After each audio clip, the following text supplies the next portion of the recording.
Hello students. आज का हमारा टॉपिक रहेगा आरसी नेटवर्क का ट्रांजिएंट एनालिसिस करना है using Laplace transform. RL circuit का हम पहले देख चुके हैं, सीरीज एंड पैरेलल दोनों का, with unit response and impulse response. दोनों रेस्पॉन्स के साथ में हम आरएल सर्किट का पैरेलल एंड सीरीज पढ़ चुके हैं। तो ये नेक्स्ट है, आरसी सर्किट का हम सीरीज एंड पैरेलल सर्किट देखेंगे with impulse and unit step function. अब देखो, ये हमारे पास गिवन है कोई सर्किट आर, ठीक है। आरसी सर्किट में क्या क्या होगा, एक रेजिस्टेंस होगा एंड सी होगा। सीरीज आरसी है तो ये दोनों सीरीज में कनेक्टेड होंगे। सिमिलर जैसा हम उसमें केवीएल अप्लाई कर रहे थे, केवीएल अप्लाई कर देंगे। स्टेप्स रेस्पॉन्स है तो यहाँ पे e u of t apply करेंगे, और जब इम्पल्स फंक्शन होगा तो e del of t apply कर देंगे, ठीक है। अब देखो, ये तो हो गया इनपुट। इनपुट इक्वल टू जितना अपने पास ड्रॉप हो रहा है, ड्रॉप कितना हो रहा है, आर आई ओ टी, इसके लिए plus 1/c I D I T D T. ये कैसे आया, यह आता है आई इक्वल टू क्या होता है, सी डीवी बाई डी टी। तो हमें क्या फाइंड आउट करना है, वीसी फाइंड आउट करना है। वीसी फाइंड आउट करने के लिए क्या करेंगे, सी से डिवाइड कर देंगे एंड एक बार इंटीग्रेट कर देंगे, तो हमारे पास ये टर्म आ जाएगी। तो वीसी, वीसी क्या हो गया, वोल्टेज ड्रॉप एट कैपेसिटर या वोल्टेज इन कैपेसिटर। तो ये हो गया अपने पास वीसी। अब देखो, ई ऑफ एस, एक बार हम लाप्लास करेंगे तो क्या होगा, यू ऑफ टी का 1/s होता है, तो E by S R I of S 1/c। Integration का क्या होता है, जैसे डिफरेंशिएशन का क्या होता है, S I of S minus I of zero होता है। सिमिलर यहाँ पे क्या होगा, इसका होता है I of S divided by S plus I of zero by S, ठीक है। अब देखो, नेक्स्ट पॉइंट है कि जैसा हम इंडक्टर के केस में आई नोट को क्या मान रहे थे, जीरो मान रहे थे, तो हम यहाँ पे क्या करेंगे, इन इनिशियल कंडीशन हम मान के चलेंगे कि कैपेसिटर है वो चार्ज्ड है, ठीक है। चार्ज कितने चार्ज से है, क्यू नोट चार्ज से। या फिर हम मान लेते हैं कि आई नोट क्या होगा, minus infinite to zero. It means minus infinite मतलब पहले का टाइम, जीरो से बहुत ही पहले का बात। इट मीन्स यहाँ पे क्या है, जो स्विच है वो क्लोज नहीं है, ओपन ही है। तो ये कब तक ओपन रहेगा, जीरो तक, और माइनस इनफाइनाइट से जीरो तक।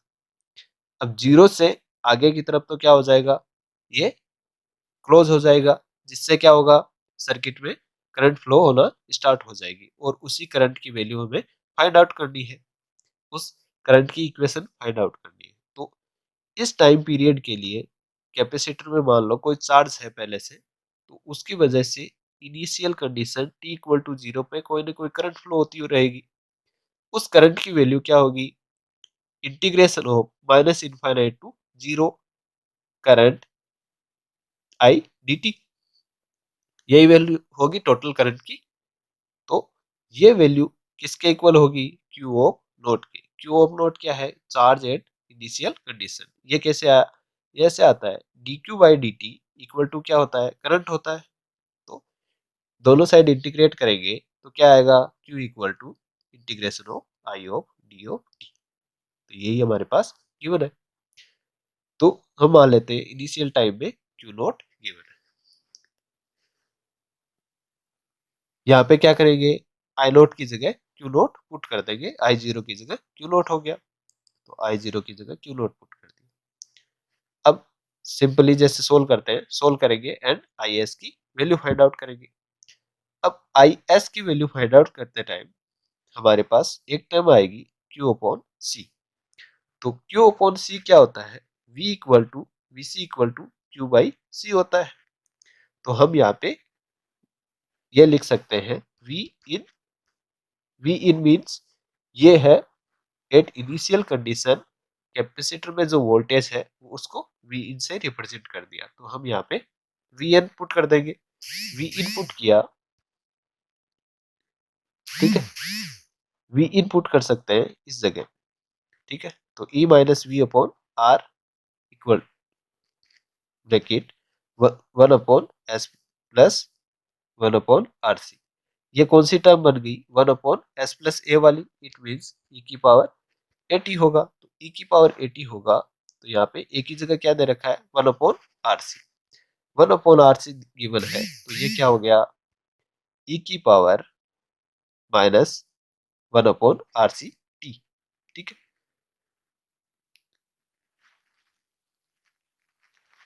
हमारे पास ये इक्वेशन आ गई। ये इक्वेशन आ गई, इस इक्वेशन से करंट फाइंड आउट हो गई। अब हमें मान लो दूसरा क्वेश्चन पूछ ले कि वोल्टेज स्टोर्ड एट कैपेसिटर क्या होगा। वोल्टेज स्टोर्ड इन कैपेसिटर क्या होगा? हमारे पास देखो देखो इसको बेसिक से देखने के लिए हम डायरेक्ट लिख सकते हैं वीसी इक्वल टू क्या हो गया? Vc equal to v in plus इस करंट के द्वारा जो भी अपने पास में वोल्टेज डेवलप होगा वो, तो करंट के द्वारा कितना होता है? 1/c integration of i of dt, I of dt।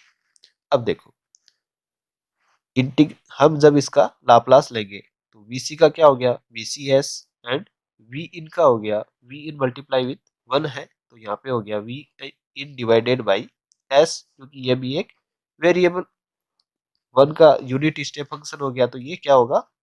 1/s हो गया। सिमिलर इंटीग्रेशन क्या क्या होता है? 1/s होता है तो सी एस हो गया एंड यहाँ पे हो गया आई ऑफ एस। तो ये टर्म इस इक्वेशन से आ गई। इस इक्वेशन से ये टर्म आने के बाद में हम यहाँ पे आई ऑफ एस की जो वैल्यू फाइंड आउट की थी, कौन सी वैल्यू? ये हमारे पास वैल्यू है। इस वैल्यू को यहाँ पे पुट कर देंगे। यहाँ पे पुट करने से हमारे पास वीसी की वैल्यू आ गई। उस वीसी की वैल्यू में हम क्या करेंगे? अगर टाइम डोमेन में पूछा है तो हम क्या करेंगे? आई ऑफ टी की वैल्यू पुट कर देंगे। आई ऑफ टी की वैल्यू पुट करेंगे तो यहाँ पे डायरेक्टली यही टर्म यहाँ पे पुट कर देंगे एंड इस टर्म को यहाँ पे पुट करने से क्या होगा? वीसी की वैल्यू हमें टाइम डोमेन में फाइंड आउट हो जाएगी, ठीक है। वीसी क्या है? Voltage stored at capacitor given by Q divided by C. ये वीसी वी इन तो कौन सा हो गया? At initial condition and VC वो हो गया जो अभी हम चार्ज कर रहे हैं टी ग्रेटर देन 0 पे, क्योंकि जैसे ही करंट फ्लो होगी कैपेसिटर चार्ज होना स्टार्ट हो जाएगा, ठीक है। अब सिमिलर जैसा हमने अभी सीरीज के लिए किया है उसी टाइप से हम पैरेलल के लिए करेंगे। पैरेलल के लिए करेंगे तो पैरेलल के लिए क्या होगा? जैसे हमने केवीएल अप्लाई किया था यहाँ पे क्या होगा? केसीएल अप्लाई करेंगे। यहाँ पे जो कोई करंट आ रही है उसको वो इक्वल होगी आउट गोइंग करंट के, तो हम यहाँ पे कोई नोड ले लेंगे। तो यहाँ पे आई इक्वल टू क्या हो गया? आई आर प्लस आई सी, ठीक है। अब हमें पता है कि वोल्टेज इन पैरेलल, यहाँ पे वोल्टेज सेम होगा तो r multiply with i r equal to क्या हो जाएगा? यहाँ पे जो वोल्टेज ड्रॉप होगा सी पे वोल्टेज कितना होता है? अभी बताया था 1/c integration of i of D T. तो ये हम मान लेते हैं कि यहाँ पे करंट आई सी है तो यहाँ पे क्या हो गया? आई सी डी टी। अब टी टाइम पीरियड तक हम क्या कर रहे हैं? स्विच को क्लोज कर रहे हैं। तो टी टाइम पीरियड तक क्या हो जाएगा? टी टाइम पीरियड तक इंटीग्रेशन हो गया। अब नेक्स्ट है, जैसे मान लो हमारे पास इसका हम क्या करेंगे? फर्स्ट इक्वेशन को आर से मल्टीप्लाई कर दिया। फर्स्ट इक्वेशन को आर से मल्टीप्लाई कर दिया एंड इसकी वैल्यू हमें पहले से पता है। इसकी वैल्यू हमें पहले से पता है, ठीक है। इसकी वैल्यू पता है तो इसकी वैल्यू हमने पुट कर दी। अब हम क्या करेंगे? इसका लाप्लास लेंगे इस इक्वेशन का। तो इस इक्वेशन का लाप्लास क्या आ गया?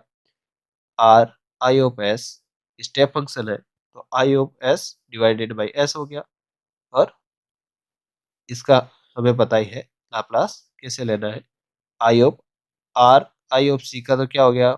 आई सी एस एंड 1/c का इंटीग्रेशन का क्या हो गया 1/s ICS। अब ध्यान रखना कि जब हम i का हम करते हैं, i का इंटीग्रेशन जब हमने किया था तब क्या लिया था, इनिशियल वैल्यू को कंसिडर किया था i of s minus i of 0 divided by s, ये कंसिडर किया था। बट यहाँ पे क्या है, आई नहीं है, कैपेसिटर के करंट है, तो यहाँ पे क्या है, इनिशियल वैल्यू में हम इसको 0 पुट कर देंगे पैरेलल में। यहाँ पे टोटल करंट नहीं है, ओनली कैपेसिटर करंट। ठीक है, लाप्लास करने से हमें वैल्यू फाइंड आउट होगी। इस वैल्यू से हम क्या करेंगे, आईसी की वैल्यू फाइंड आउट करेंगे। आईसी की वैल्यू हमें एस डोमेन में आ गई, तो इसका क्या करेंगे, इनवर्स लाप्लास, उससे क्या हो गया, आईसी की वैल्यू हमें फाइंड आउट हो गई। इस आईसी की वैल्यू हमें फाइंड आउट हो गई, यही वैल्यू हमें फाइंड आउट करनी थी। सिमिलर मान लो किसी क्वेश्चन में हमें पूछ लिया जाए कि आई आर की वैल्यू, क्योंकि देखो पैरेलल में है तो एक डिवाइड हो गई, एक तो आईसी हो गया और सेकंड आईआर हो गया। किसी क्वेश्चन में हमें आईआर की इक्वेशन पूछ ली जाए तो आईआर की इक्वेशन क्या होगी, जैसा फर्स्ट इक्वेशन में बताया था, incoming current equal to outgoing current. तो आईसी उधर गया तो नेगेटिव हो गया, आईसी की वैल्यू हमें पता है तो ये वैल्यू हमने पुट कर दी, तो आईआर की वैल्यू हमें फाइंड आउट होगी। जैसा हमने अभी किया है, सिमिलर क्या होगा, इम्पल्स फंक्शन के साथ में होगा सीरीज, एंड सिमिलर ही होगा इम्पल्स फंक्शन के साथ में पैरेलल आरसी नेटवर्क। ठीक है, इसको कैसे सोल्व करेंगे, इसको सोल्व सेम वैसे ही करेंगे जैसे हमने वहां पे किया था। वहां पे क्या था, यूटी था, और यहाँ पे क्या आ जाएगा, डेल टी आ जाएगा। वहां पे यूटी का इंटीग्रेशन 1/s हो रहा था, और इस डेल टी का इंटीग्रेशन क्या, जो इंटीग्रेशन नहीं सॉरी, लाप्लास 1/s आ रहा था, और यहाँ पे डेल टी का क्या हो जाएगा, 1 आ जाएगा। तो यहाँ पे e/s की जगह ओनली ई आ जाएगा, बाकी पूरा का पूरा डेरिवेशन है वो सेम रहेगा। सिमिलर ऐसा ही हमारे पैरेलल में करना है, जहाँ पे e/s नहीं आएगा और बाकी सब सेम रहेगा। ठीक है, जैसे कि देखो इसको हम सोल्व करेंगे बिना e/s के, क्योंकि डेल टी का क्या हो गया, 1 हो गया, तो ये डायरेक्टली जब लाप्लास लेंगे तो यहाँ पे e आ जाएगा, आर आई ऑफ टी का ये आ गया, and c i of S divided by s. यहाँ पे क्यू नोट को हम 0 कंसिडर कर रहे थे, वहां पे क्यू नोट कंसिडर कर रहे थे। आप चाहे तो क्यू नोट को कंसिडर कर सकते हैं, और आप चाहे तो क्यू नोट को कंसिडर नहीं कर सकते। ये क्वेश्चन पे डिपेंड करता है कि क्यू नोट वहां पे प्रेजेंट है या नहीं है। जैसे इंडक्टर के केस में हम आई को 0 पुट कर रहे थे, बट जब क्वेश्चन आया था तो उसमें 5 एम्पियर करंट गिवन थी, पिछले जो भी लेक्चर था उसमें, तो हमने क्या किया था, वहां पे 0 की जगह 5 एम्पियर पुट कर दिया था। सिमिलर यहाँ पे अगर इनिशियल वैल्यू में कोई वैल्यू गिवन है तो ठीक है, अगर नहीं गिवन है तो हम 0 पुट कर देंगे।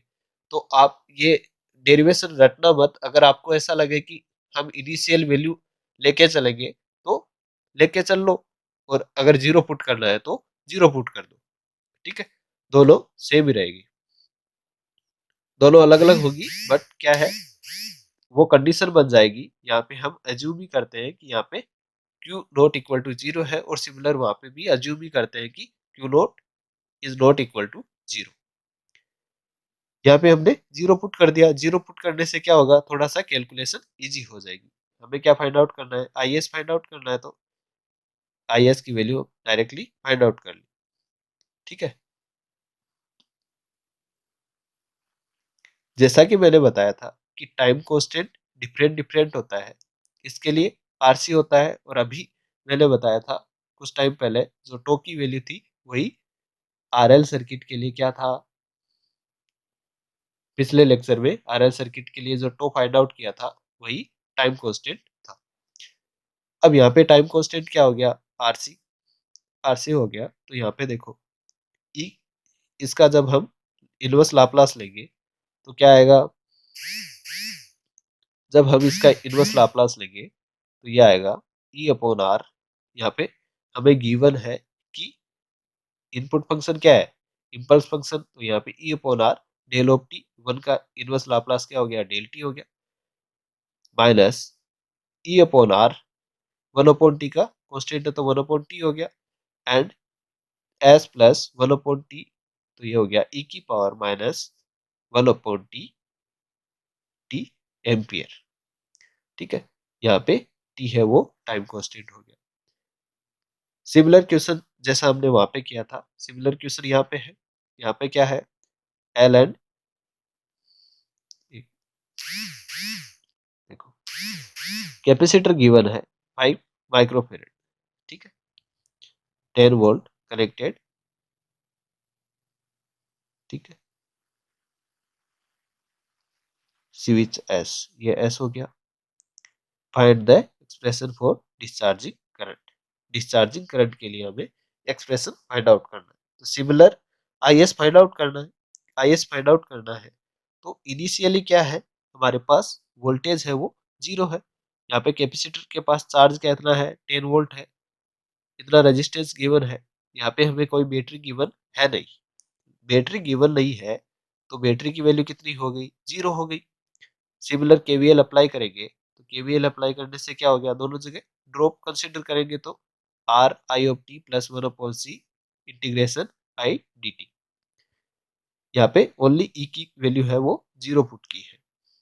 ठीक है, इसका हम क्या करेंगे, लाप्लास ले लेंगे। लाप्लास लेने से, लाप्लास लेने से क्या आएगा, सिमिलर जैसा हमने फर्स्ट कंडीशन में बताया था, ये टर्म आएगी आर आई ऑफ टी का आई ऑफ एस हो गया 1 अपॉन सी का 1 अपॉन सी इंटीग्रेशन का 1 upon S I of S plus Q of not. ये क्यू ऑफ नॉट किसकी जगह आया है, आई ऑफ नॉट की जगह। ठीक है, आई ऑफ 0 की जगह क्यू नॉट आया है। अब हमें इनिशियली वैल्यू दी हुई है क्यू नॉट की एंड सी की, तो हम क्या करेंगे, आई ऑफ एस अपने पास है, आई ऑफ एस की वैल्यू हम टाइम डोमेन में फाइंड आउट कर लेंगे। जब टाइम डोमेन में हमें आई ऑफ एस फाइंड आउट हो गया, ठीक है, तब क्या करेंगे, हम वैल्यू क्यू नोट की पुट कर देंगे या पहले पुट कर देंगे, वो दोनों सेम ही रहेगा। तो क्यू नोट की वैल्यू हमने पहले पुट कर दी, तो यहाँ पे आ गया -10 upon r s plus 1 upon are C.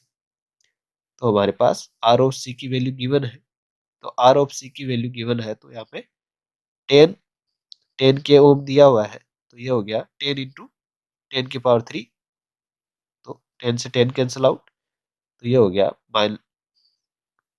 ये हो गया एक, ये गलत गिवन है, -10 -3 होगा यहाँ पे, ई की पावर, इसको मल्टीप्लाई करेंगे तो क्या आ जाएगा 20 टी एम्पियर। ये अपने पास करंट की इक्वेशन आ गई। ये कौन सी करंट हो गई, डिस्चार्जिंग करंट। क्यों, क्योंकि ये पूरी की पूरी करंट किससे फ्लो हो रही है, कैपेसिटर के द्वारा फ्लो हो रही है। अगर कैपेसिटर से फ्लो हो रही है, इट मीन्स कैपेसिटर डिस्चार्ज हो रहा है। अगर कैपेसिटर से फ्लो होती तो क्या होता, कैपेसिटर चार्जिंग कंडीशन में अवेलेबल होता।